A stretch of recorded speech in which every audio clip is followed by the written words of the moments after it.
Hello good morning नमस्कार दोस्तों, स्वागत है आपका आज के मुख्य समाचारों में। यहाँ आपको देखने को मिलेगी सुबह से शाम तक की ताज़ा खबरें ब्रेकिंग न्यूज़ अपडेट के रूप में। तो दोस्तों, वीडियो को शुरू करने से पहले आपसे एक छोटी सी रिक्वेस्ट है, अगर आपने हमारे यूट्यूब चैनल को सब्सक्राइब नहीं किया है तो सब्सक्राइब जरूर कीजिएगा। तो चलो दोस्तों, शुरू करते हैं आज के पहले मुख्य समाचार। इनकम टैक्स छूट की सीमा 8 साल बाद बढ़ी, गरीबों को 1 साल और मिलेगा मुफ्त अनाज, युवाओं रोजगार के लिए अहम ऐलान। तो दोस्तों, आपको जानकारी के लिए बता दें कि मिडिल क्लास के लिए 7 लाख तक की आय पर कोई इनकम टैक्स नहीं है और निचले तबके के लिए गरीब कल्याण अन्य योजना में मुफ्त अनाज 1 साल और मिलेगा। वही दोस्तों, स्टार्टअप फंड और 3 साल तक भत्ता मिलेगा और इंटरनेशनल स्किल इंडिया सेंटर्स भी बनेंगे। और दोस्तों, आदिवासी क्षेत्र के लिए एकलव्य स्कूलों के लिए 38,800 टीचर्स अपॉइंट होंगे। और वही दोस्तों, आदिवासी गाँव के विकास के लिए 15,000 करोड़ रुपए मिलेंगे। साथ ही दोस्तों, महंगा सस्ता एलईडी टीवी मोबाइल सस्ते होंगे। और दोस्तों, सिगरेट पर टैक्स 16% बढ़ाया गया है और अब यह महंगी होगी। तो दोस्तों, जानकारी के लिए आपको बता दें कि वित्त मंत्री निर्मला सीतारमण के बजट भाषण में सबसे बड़ी बात इनकम टैक्स स्लैब में बदलाव की रही है।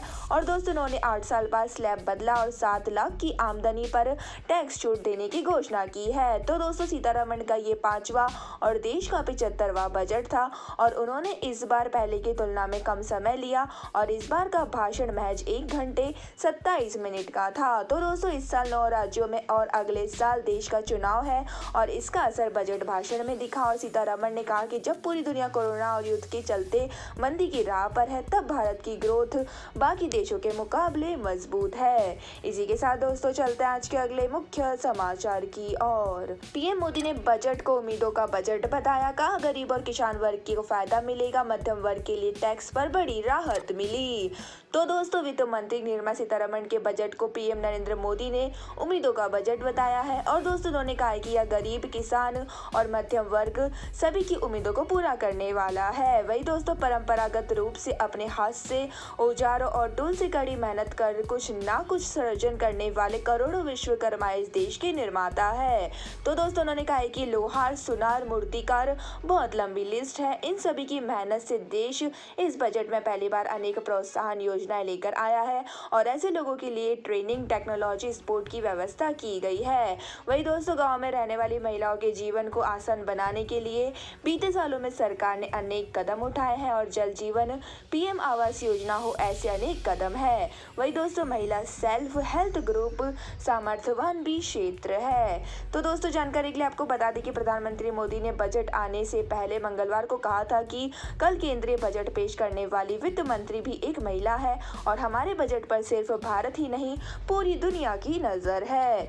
इसी के साथ दोस्तों, चलते हैं आज के अगले मुख्य समाचार की ओर। ऑस्ट्रेलिया में खोया रेडियो एक्टिव कैप्सूल 20 दिन बाद मिला, सड़क किनारे पड़ा था, इसके रेडिएशन स्किन हड्डियों को खतरा। तो दोस्तों, ऑस्ट्रेलिया में 20 दिन पहले खोया एक छोटा सा रेडियो एक्टिव कैप्सूल मिल गया है।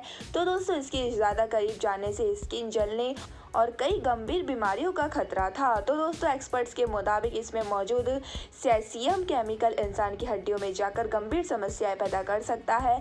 वही दोस्तों, रिपोर्ट्स के मुताबिक यह कैप्सूल 12 जनवरी को तब खोया था जब इसे दूसरे कैप्सूल के साथ एक ट्रक में लाद कर एक माइनिंग साइट पर ले जाया जा रहा था। तो दोस्तों, 2 हफ्ते तक इसके लापता होने की सूचना ही नहीं मिली थी और फिर 25 जनवरी को खबर मिलते ही चेतावनी जारी कर दी गई और तलाश शुरू कर दी गई थी।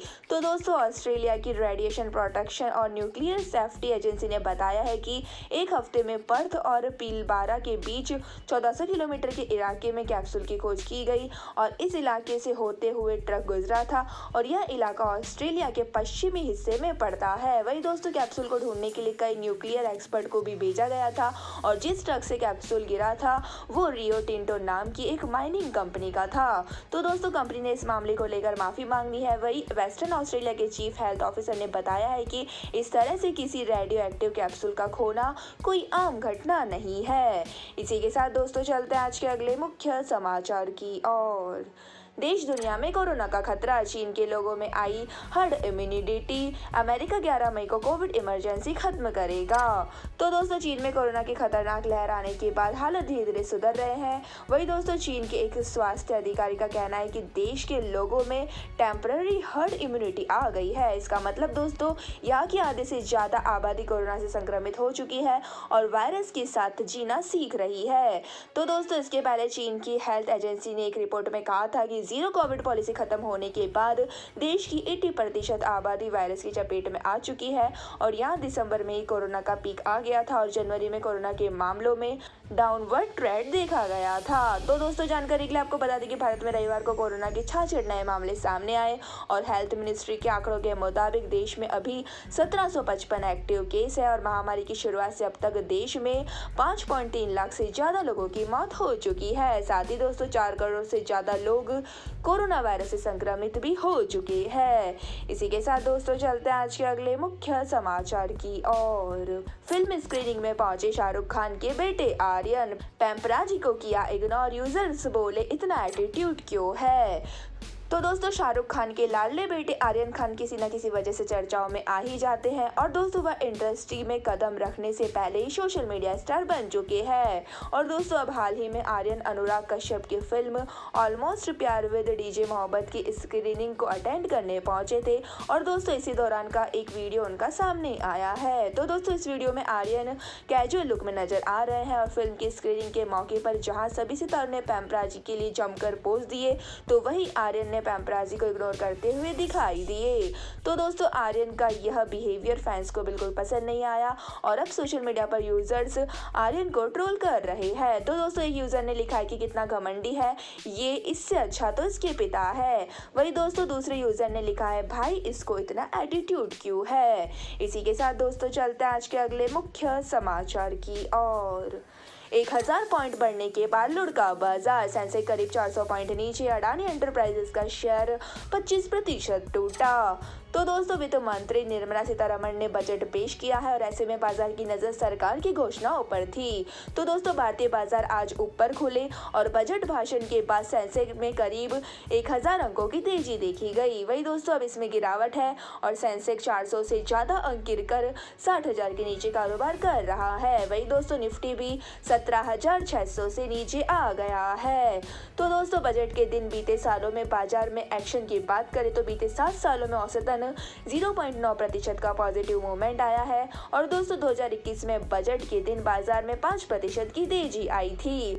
वही दोस्तों हिडनबर्ग की रिपोर्ट के कारण अडानी ग्रुप के share, Adani enterprises, Adani power, Adani ports, Adani total gas, Adani green, Adani transmission, Adani Wilmer, ACC और अंबुजा में दबाव है। वही दोस्तों अडानी ग्रुप के फ्लैगशिप कंपनी अडानी एंटरप्राइजेस का शेयर 25% गिरकर 2200 के करीब आ गया है।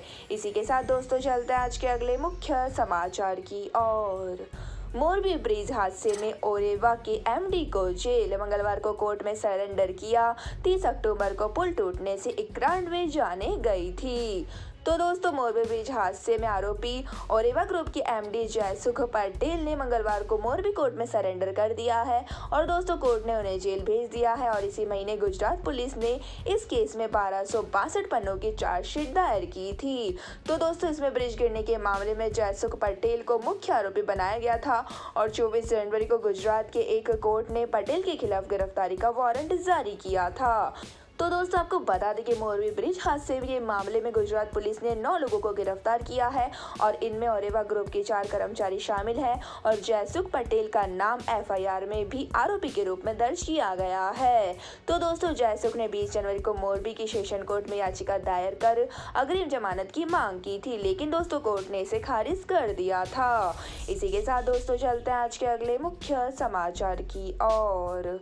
हमें राम रहीम के सामने शादी करनी है, ऐसी पहुंचे सिरसा चंडीगढ़ के 2 प्रेमी, डेरा मुखी को भगवान बता आशीर्वाद की दलीलें दी, याचिका खारिज। तो दोस्तों डेरा सच्चा सौदा प्रमुख राम रहीम से शादी में आशीर्वाद दिलाने की याचिका को पंजाब और हरियाणा हाईकोर्ट ने मंगलवार को खारिज कर दी है। तो दोस्तों यह याचिका सिरसा और चंडीगढ़ के 2 युवकों ने दायर की थी। तो दोस्तों मंगलवार को कोर्ट में सुनवाई के दौरान सरकारी वकील ने कहा कि जेल नियमों के तहत कैदी अपने परिजनों को कोई पत्र लिख सकते हैं। अगर याचिका को अपनी शादी के लिए आशीर्वाद लेना है तो वह डेरा प्रमुख के परिजनों से संपर्क कर पत्र में आशीर्वाद देने की मांग कर सकते हैं। वही दोस्तों वकील ने कहा कि इस याचिका का कोई औचित्य नहीं बनता और इसके बाद हाईकोर्ट ने उसे खारिज कर दिया। तो दोस्तों याचिका में सिरसा और चंडीगढ़ के 2 युवकों ने तर्क दिया था कि भारतीय संस्कृति के अनुसार भगवान को मानने वाले अपने जीवन साथी को पवित्र पुस्तक और भगवान की मूर्ति को साक्षी मानकर स्वीकार करते हैं और इसी तरह डेरा की रस्मों के अनुसार राम रहीम को जो भगवान मानते हैं वह उनके आशीर्वाद से उनके सामने शादी करते हैं। इसी के साथ दोस्तों चलते हैं आज के अगले मुख्य समाचार की ओर। किसानों को लोन के लिए 1.5 लाख करोड़ बढ़ाए। स्टार्टअप्स के लिए अलग से फंड। 3 साल में 1 करोड़ लोगों को नेचुरल फार्मिंग से जोड़ने का प्लान। तो दोस्तों ऊंट के मुंह में जीरा, यह कहावत तो आपने सुनी ही होगी। और दोस्तों अब एक विज्ञापन को भी याद कर लीजिए, पियो बिस्लरी। जी हाँ दोस्तों, वही ऊंट जो बिस्लरी पी रहा है। तो दोस्तों इस बार के कृषि बजट में किसानों के साथ भी कुछ ऐसी ही स्थिति रही है। तो दोस्तों काम की घोषणा है जीरा भर और ऐलान ऐसा जो ऊंट को बिस्लरी पिलाने जैसा लगे। तो दोस्तों केंद्र सरकार ने 2022 तक किसानों की आय दोगुनी करने का ऐलान किया था, लेकिन कृषि क्षेत्र के लिए वित्त मंत्री ने वैसा कोई ठोस ऐलान नहीं किया है जिससे किसानों को सीधा फायदा और उनकी जेब में आता दिखे। तो दोस्तों सरकार ने कृषि क्रेडिट कार्ड को 20 लाख करोड़ बनाने की घोषणा की है, जो पिछले साल 18.5 लाख करोड़ रुपए था। यानी दोस्तों इस बार 1.5 लाख करोड़ का इजाफा किया है। वही दोस्तों आपको बता दें कि कृषि स्टार्टअप बढ़ाने के लिए एग्रीकल्चर एक्सीलेटर फंड बनेगा और प्रधानमंत्री मत्स्य योजना के लिए 6,000 करोड़ रुपए का ऐलान किया। वही दोस्तों किसानों को लोन देने की राशि 20 लाख करोड़ रुपए की गई है और मोटे अनाज को बढ़ावा देने के लिए इंस्टीट्यूट ऑफ मिलेट्स बनेगा। वही दोस्तों 2,200 करोड़ बागवानी की उपज को बढ़ावा देने के लिए और खाद बीज की जानकारी देने के लिए डिजिटल पब्लिक इंफ्रास्ट्रक्चर किया है।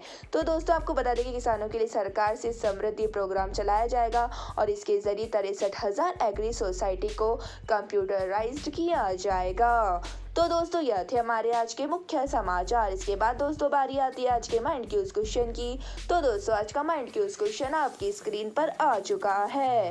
राम भक्त हनुमान के पुत्र का क्या नाम है? जी हाँ दोस्तों, अगर आप जानते हैं राम भक्त हनुमान के पुत्र का क्या नाम है तो फटाफट से हमारे सवाल का जवाब दे, कमेंट्स करें और जल्दी से जीत लीजिए एक शानदार सरप्राइज गिफ्ट आइटम। धन्यवाद दोस्तों, जय हिंद।